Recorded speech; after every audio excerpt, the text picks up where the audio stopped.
Hello, welcome to the ASME Dynamic Systems and Control Division podcast series. Before we get started, I want to remind everyone to please subscribe to our YouTube channel so that you can get the latest updates on new episodes. Hello, everyone. This is the ASME Dynamic Systems Control Division podcast series. I'm the host, Yao Ma from the Texas Tech University. I'm host Hao Su from City University of New York. So today we're glad to have Professor Krovi from Clemson joining our discussion. And can you, do you mind start introducing yourself to our audiences as a beginning, Professor? Sure. So I'm Venkat Krovi. I'm the Michelin Smart State Chair Professor at Clemson University. The focus of my chair professorship is on vehicle automation. And in this context, we are looking at the application of automation, vehicle automation in the on-road, the off-road, and the manufacturing shop floor applications. So just briefly a little bit more, we're looking at what we call distributed networked systems of systems, and how do you modulate power in these systems. And as we do this, we're looking at deployment of these in what we call connected autonomy systems in all the verticals that I just talked about.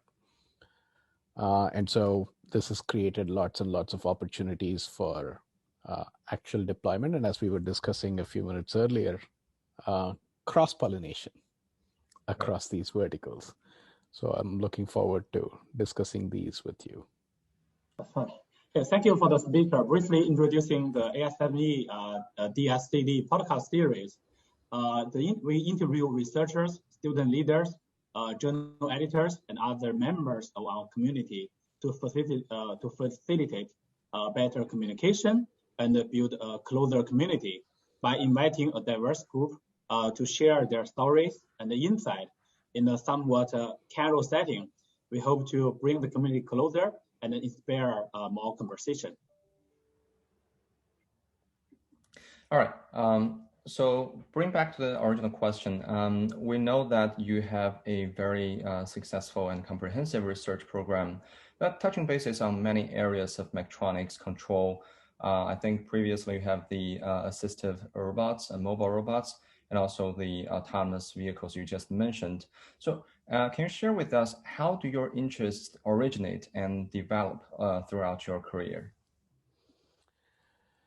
So I could give you a very technical answer to this, and I'm sure we'll get a chance to discuss that. Sure. But I think one of my former students asked me kind of the same question, and I think back about what answer I gave him, which was also technical. I said, Lemony Snicket and a series of unfortunate accidents. No, but more less facetiously, I think I've been fascinated by control of mechanical systems right from the time we were kids, right? But increasingly, I think as I became exposed to this idea of computer control of systems, that really caught my fascination. And so in my undergrad years, I had a really good controls professor who engaged us in some projects. At that time, they were doing some projects for the Indian Space Research Organization, and we got involved in things like that. And so that led me to do my final sort of senior design project in control systems. And so I was applying for positions, and robotics was sort of this natural outcome, natural sort of further development to that. In some sense, when you look at robotics as a field, you see that you're looking at sense, think, and act, but to be able to do this in real time. So the real-time mandate actually sort of forces a discipline on people, in that it's not just closing the loop in sense, think, and act, but to be able to do it in real time forces a parsimony, if you wish. You can't use the most accurate sensor available. You can't use the best algorithm available, or you can't rely on the best possible actuator available. But you have to make a judicious choice amongst these. Right. And that dimension of being able to do trade-offs was something that was fascinating. So it gave rise to this opportunity to explore creativity and innovation even in this space. But increasingly what you also see is that if you were to take that motif and look a little further, you see that traditionally intelligence came because you took a bunch of sensors, actuators, connected them with a microcontroller or microprocessor, and then had it do something intelligent. But increasingly, intelligence now comes because you're taking this intelligent system, smart system, mechatronic system, what have you, robotic system, what have you, and start to interact with the real world, the virtual world, other intelligent systems, and most importantly, human users. Right. And so it's almost like the scope of interactions has expanded. And in that sense, the original design choice that I alluded to, that happened in terms of, you had choice of sensors, you had choice of actuators, that now all of a sudden that sphere of influence has increased tremendously. And so this capability gave rise to lots and lots of opportunities. And so when I like to think that, we look at sort of the life cycle treatment of these systems. Yeah. And so when we look at the design, control, validation, it has at least given me lots of opportunities to explore new things, old wine in new bottles, if you wish. Right. But to explore these. And of course, the march of progress is, you have we are living in this incredible age of convergence of computing, communication, and miniaturization. And so I actually have a slide where I talk about, it's now been 60 years of robotics, but if you look at this period and you look at how quickly the science and technologies have evolved over this, what was, only in the imagination about 10 years ago, now suddenly becomes reality because you have the ability to embed intelligence in the form of this computing, communication, miniaturized systems in terms of real embedded intelligence. And so it sort of has created what I call like a primordial soup of options. But I should be careful, right? I should say it's not just the technologies alone. There's been a simultaneous march in terms of scientific progress.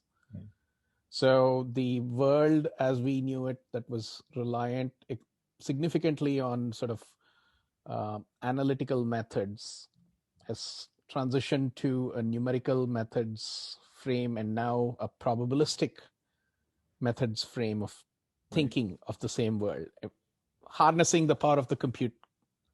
Right.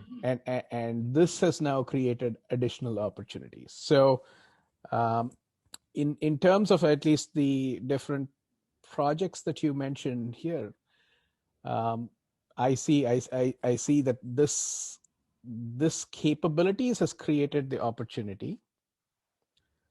And in terms of how one set of projects then led to another set of projects, as I think back about my my time in this space, I can see a thread through there. I started out with looking at collaborating wheeled mobile robots.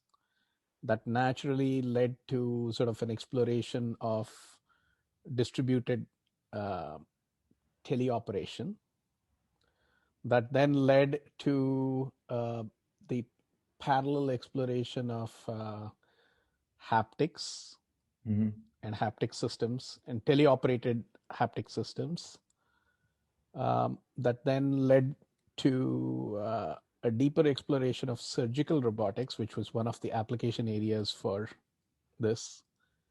And now, when I look back, when you look at driverless cars today, right, some of the key technologies that people are looking at in this context are: how do you do remote takeover of driverless cars? How do you look at so in between, I guess there was skill assessment, and skill assessment led to a further exploration of using the robotic system as an instrumented manipulandum. So that was a long, convoluted answer, I guess, but hopefully it's given you a little bit more perspective on how, in my mind, all these things are connected to each other. Right. And what you just described, it seems like is incredibly complex, actually. Is the problem by itself is transformative to many different applications. But among all those applications, what do you see as the unifying framework that governs your the scientific merits behind this? What is the key scientific question we need to answer to address all those different challenges in all the applications you mentioned? So I'm glad you asked that, because even as I was talking about it, right, it felt incredibly schizophrenic. Right. So to me, what I have looked at in this process is finding ways at enhancing performance of mechanical systems.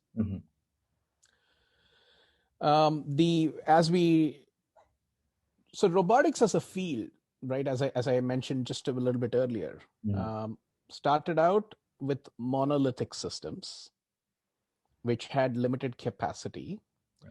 And so then you started to piece together multiple such systems to create multi-agent systems. So multiple mobile manipulators, multiple fingers to form a hand, multiple legs to form a multi-legged walker.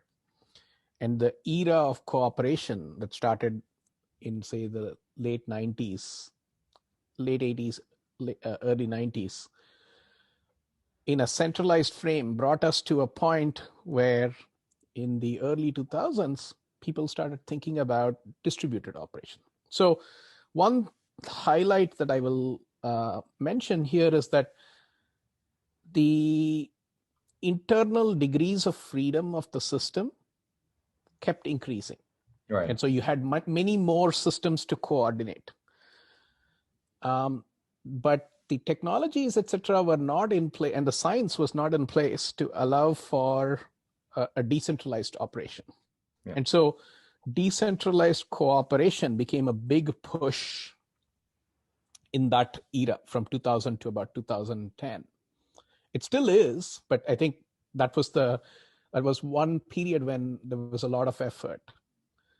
But as you're looking at what I think of as distributed, networked, dynamical systems, you're now looking at dynamical systems that are connected by algebraic constraints. So they're DAE systems, if you wish, Right. that are of a size and of increasing size. And so how do you ensure compatibility of the constraints and non-violation of the constraints while still exploiting the redundancy in these systems to extract performance was the sort of motif that a lot of the work in that era was starting to address. And so that is the theme that when I look back in the work that we were doing with multiple mobile manipulators or with different architectures for devices. Right. That's one theme that comes out. The other theme that comes out is what I call the digital redesign paradigm. So you had traditionally monolithic systems that you have intentionally broken up and inserted analog to digital interfaces and digital to analog interfaces so that they become now multiple subsystems that are loosely interconnected. Right. So the idea is that you can create these distributed network systems either by constructively putting together systems or by taking a monolithic system and actually breaking it up. So a good example is automobile drive-by-wire system. Uh-huh. So you might put an analog to digital interface at the steering wheel, a digital to analog interface at the drive wheels, and get rid of the steering column. And at face value, in a system like this, you've actually degraded performance because you need a really high resolution encoder at the drive wheel and a real high fidelity motor at the steering wheel and at a real high fidelity motor at the drive wheel in order to even recreate the original performance of the passive steering subsystem. Mm-hmm. Right? But what you lose in quality, you gain in terms of flexibility. Right. So you can now take that steering wheel and put it anywhere you want in the car. You can have two steering wheels. Your second steering wheel can be a joystick. Your second steering wheel can be in Tokyo. Your second steering wheel can be a computer. Right.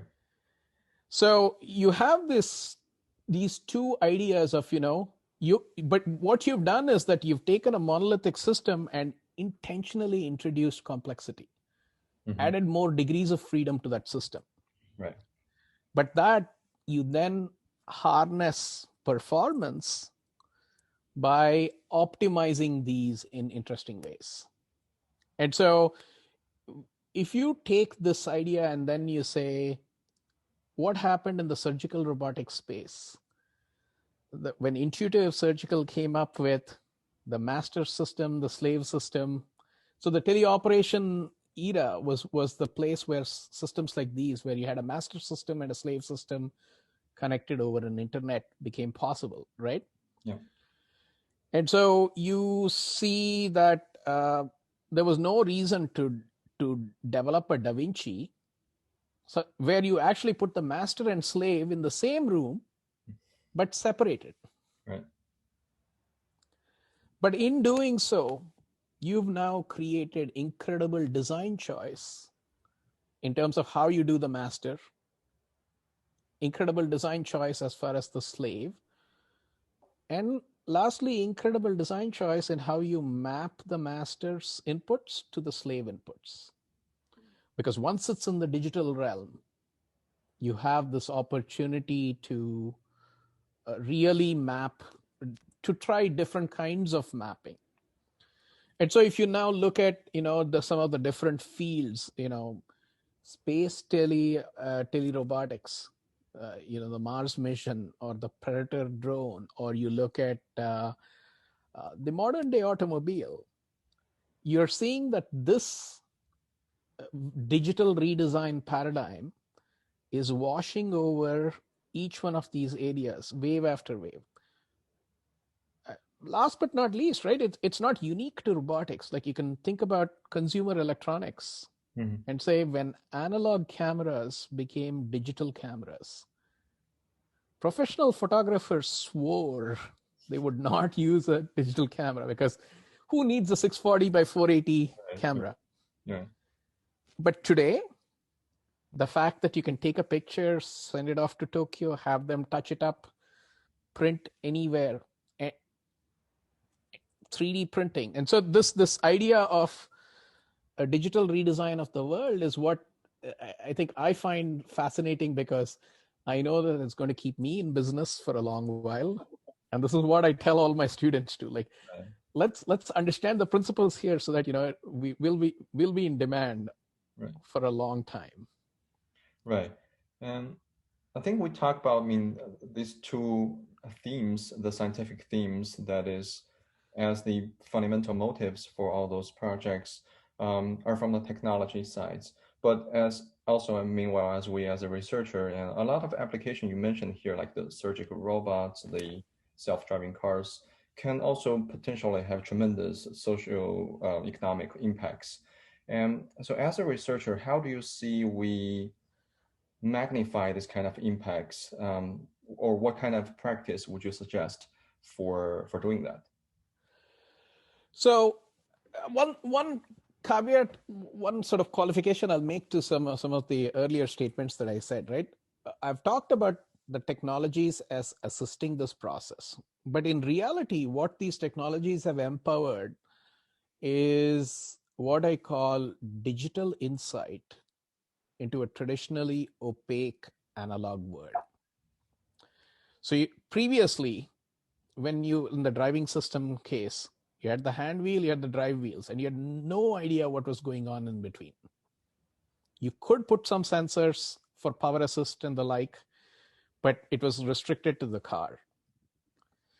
But if you started to then say that if I have information about what is happening in between, it allows you this opportunity to intervene in real time, potentially, in a meaningful way. And so now it opens up this option of, okay, so if I have spatiotemporal data streams, how do I make sense of this meaningfully?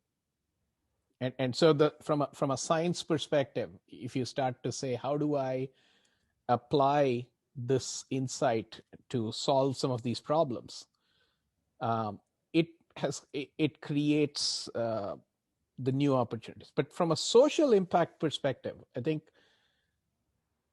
to address the question that you asked right now, is that every time any one of these steps are made, you can call it the march of progress. Mm-hmm. And I think back about about the various industrial revolutions, right? And so the industrial revolutions now started out with animal power. So fundamentally, all of this now boils down in my mind to how do you intelligently modulate physical power to enhance performance so that you can enable humans to perform dull, dumb, dirty, dangerous tasks, right? But in that process of how you do that, you can do this at the information level and you can do this at the physical level.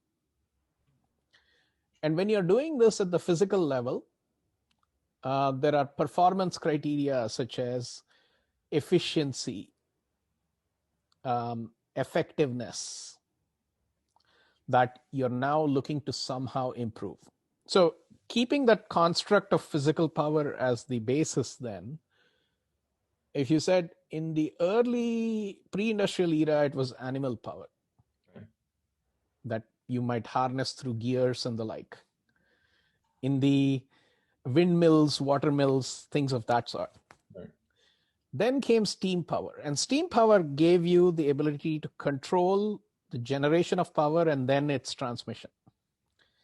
Fast forward, next industrial era, it's electric power, which is easier to regulate. Fast forward, it became electronic modulation of electric power. And now fast forward, it's now distributed electronic modulation of physical power. And so in all of these cases, what you're doing is improving how you're able to modulate physical power with less energy loss, with better control, with finer control. I usually give an example of a thermostat, right? If you think of the old thermostats, they had the mercury switch. Mm-hmm. Later thermostats might have an electromagnetic relay, and a modern day thermostat might have a thermistor with an LCD, LED screen. Yeah. And an even more modern thermostat might actually, you might be able to connect to it with an app. Right. But across all these cases, what you're doing is you're improving the performance of the system. And so the social impact that you're seeing is that you're wasting less energy. You might be doing this better, cheaper, faster. And that has always been what has driven this progress.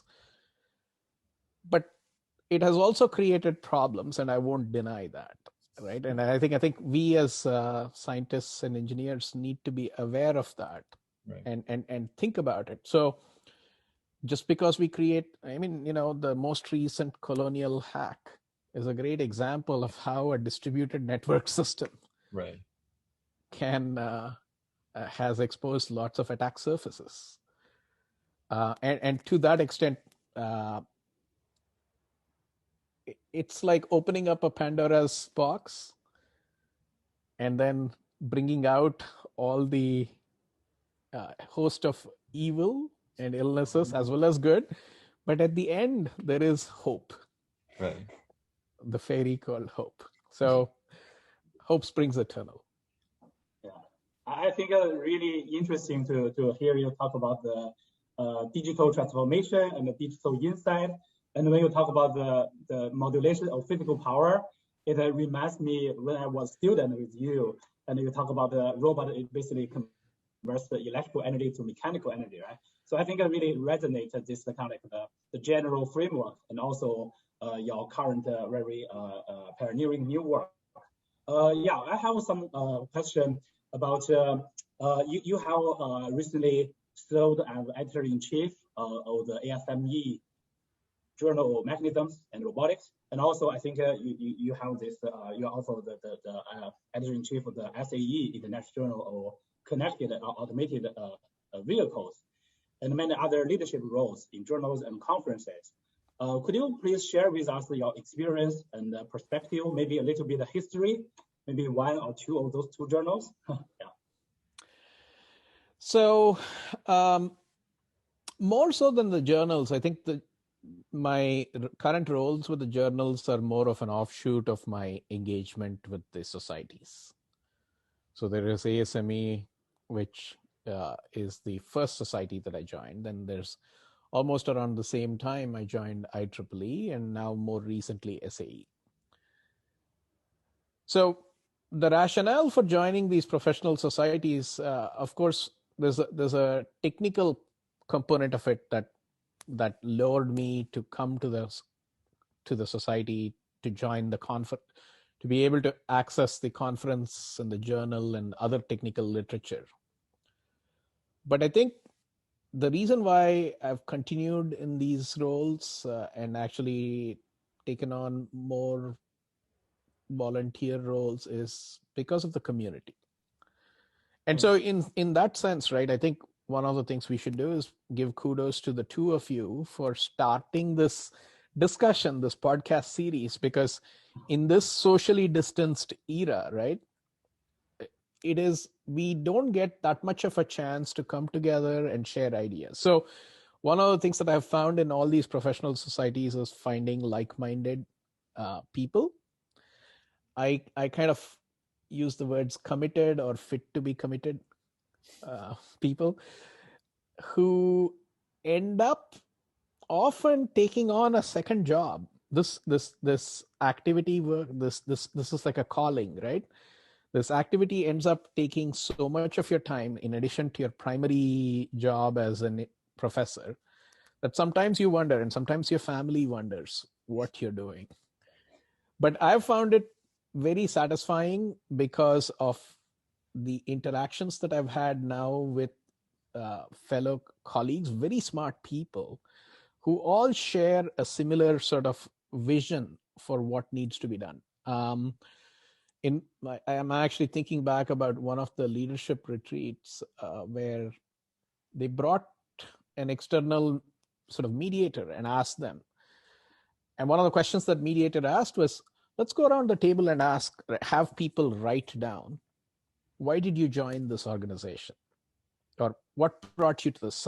Kind of the same question. And then we all read it out aloud. And what we found is that almost 98%, 95 and above percent, people said it's for the sake of the community. Right. And it was unrehearsed. It was sort of very organic how that sentiment comes out. Yeah. And I think in this era where, which is highly metricized with H indices, this, that, and the other, people sort of lose track of the fact that the archival literature and the archival conference and the journal literature was intended as a way to share knowledge that goes through a curation process, which includes a discussion phase, which includes the opportunity to now vigorously have presentations and then vigorously discuss that idea and then take it through that. So you need the time for the ideas to bake, to assimilate further ideas through the discussion, right? And I think in that sense, the professional society journals, whether it's ASME, IEEE, or SAE, have played a sort of instrumental role in helping that process. Now, the nice thing would be that if these journals could run themselves, or these conferences and journals could run themselves. Yeah. But unfortunately, it still requires somebody to now participate. So, it's somewhat easy to take somebody like a common joke you public and point to them why, let's say there is you're doing a marathon or you're doing a 5K run to raise money for charity, and why people should volunteer for something like that. Yeah. It's oftentimes people forget that in the context of our professional society journals, it's equally important to volunteer for a good cause. And the good cause here is this nebulous cause of furthering science. Right? And so, as I said, when I said there are the committed or the fit to be committed people, there are the same few who keep volunteering in the hope that, there'll be more participation and better engagement, and to lead hopefully by example. Yeah. I think it's very impressive that you can kind of like cross three communities from ASME to IEEE to SAE, right? I think and this kind of like taking the leadership role and as a researcher and also some editors and even the founding editors for some journals. Yeah. So I won't take credit here. I think one of the things that I have found personally useful, and this is sort of one of the best kept secrets perhaps, and I want to encourage more people. So I'll tell you the secret, which is some of the best science these days ends up happening at the interfaces of different societies. Right. And so at different disciplines. Yeah. Robotics as a field has always led to a sort of a transdisciplinary, dare I say, even an interdisciplinary frame of thinking. Yeah. From that perspective, different societies, ASME and IEEE in particular, happen to look at the same problem from different perspectives. So I found that there was value in being able to sit on the fence in between ASME and IEEE, see what one group is doing and see what the other group is doing. Yeah. And to be able to take the benefits of cross-pollination personally in my own research and to help promote it somehow. And so in that context, right, when opportunities came to organize workshops, so I see that now how you've organized an IROS workshop on mechanisms, right? Yeah. And you guys are doing this podcast series. it's using these opportunities to promote conversations that become incredibly useful for furthering the technical discussions. Yeah. Right. And in my mind, I was just doing this to help myself improve. And before you know it, I'm a firm believer in experience and developing experience, and that takes time and effort. So once you know how to do a workshop, you know how to do the next workshop. Once you've organized a special issue, you know how to organize the next special issue. And before you know it, I'm in this situation where people say, okay, he knows what to do. Maybe we can ask him to do this. That's true. I think I like your comment about the interface and also the experiential learning, right? And this kind of like a process, And I think in addition to this kind of interface, you talk about the research, the interface with inside the research, right? From mechanical, electrical, different aspects of the research for robotics. Also, another kind of interface is maybe collaboration with the industry, right? Could you please maybe share a little bit of your experience, your insight, maybe your current research collaboration with the industry?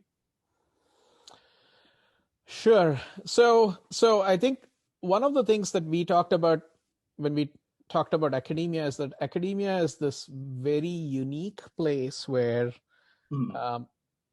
as I describe it, no other job allows you to now say that,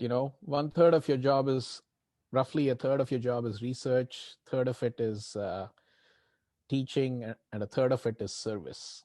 So the service motif is built into most tenure track positions.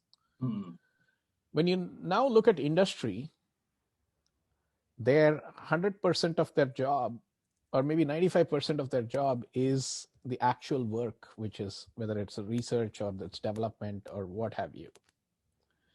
So as you interact with companies, it's important to sort of think about what are their motivations and why are they participating in this, and what are the ways in which you can now empower them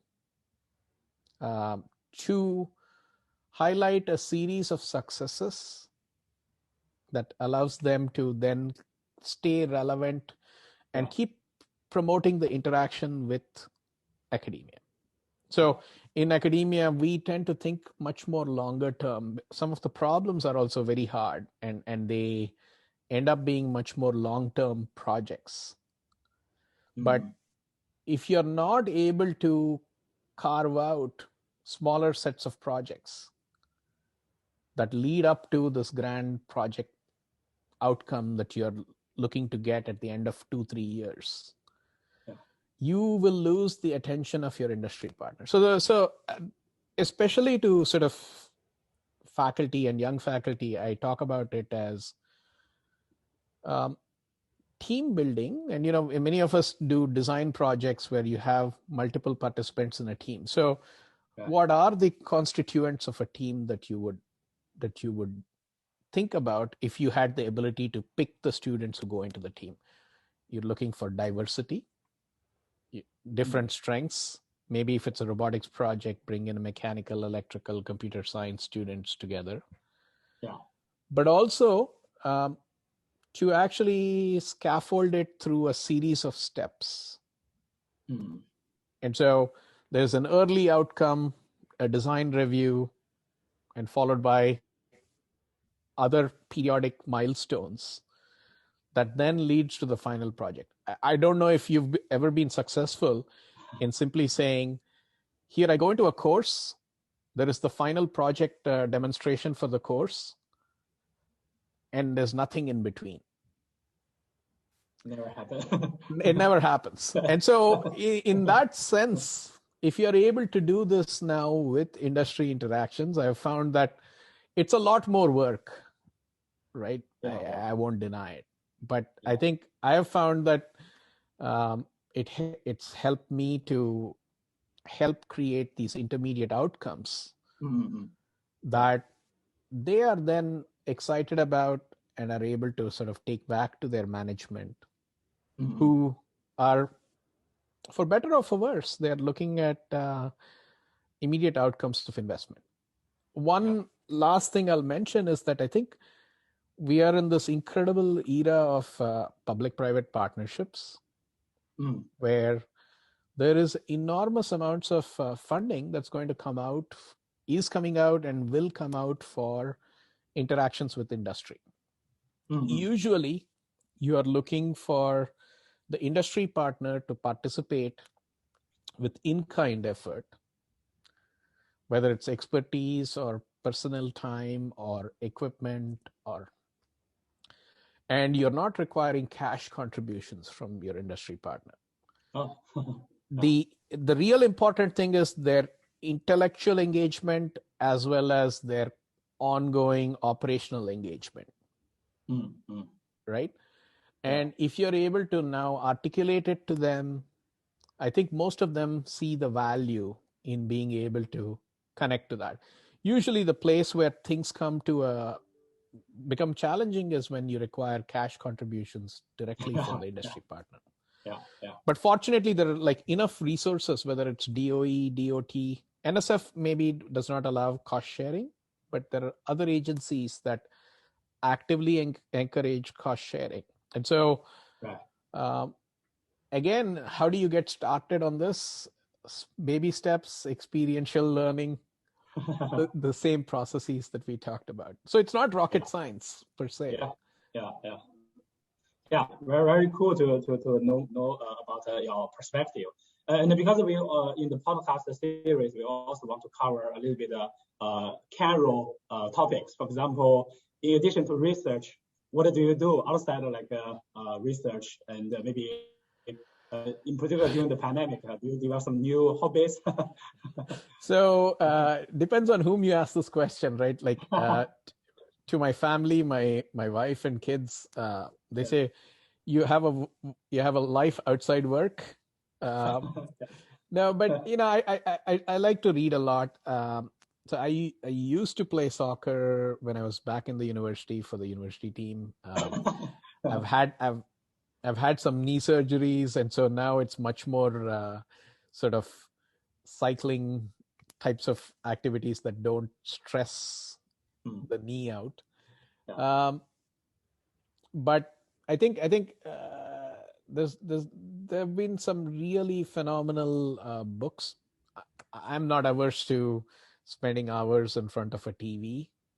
It's my only vice. There are some days when I might just choose to shut everything off and do that. Those days arguably are few and far in between. But I think between the kids and other activities, I've become a really good soccer dad, I must say. Soccer dad. Okay, that's a new role. It's a new role, right? My wife works too, and so I think being able to spend the time with the kids, taking them through all the activities. That's a perfect like a balance and ingredients to your life. I must say that, you know, I try. I can't say I'm 100% successful, because right now, let's put it this way. My daughter says, "Can you take me to this event?" And I have to say, you know, I have a deadline. No, but it's something that I'm still working on. Hopefully, I'll master the secret sometime. Yeah. I think it's not very easy to balance that, and but I think you already have something interesting, engaging to do with yourself and also your family. I think that's I think thank you for your time, and I think that's pretty much about this interview. And thank you for joining us. I really. Dr. Krovi was my master advisor, and I really hope that we can meet in person in addition to those like online meeting. And I think maybe this year we can sit together and gather together. in some conferences. Yeah. Yeah, that is the one part that I miss about all the conferences that, in the past year, if there's anything that was missing, it was this ability to meet old friends, Right. make new friends, Yeah. and at the same time get your new technology fix. Yeah. I think this kind of in-person or physical meaning will be really more appreciated in the future. Yeah. For Thank sure. you for your time. Yeah. Thanks for doing this.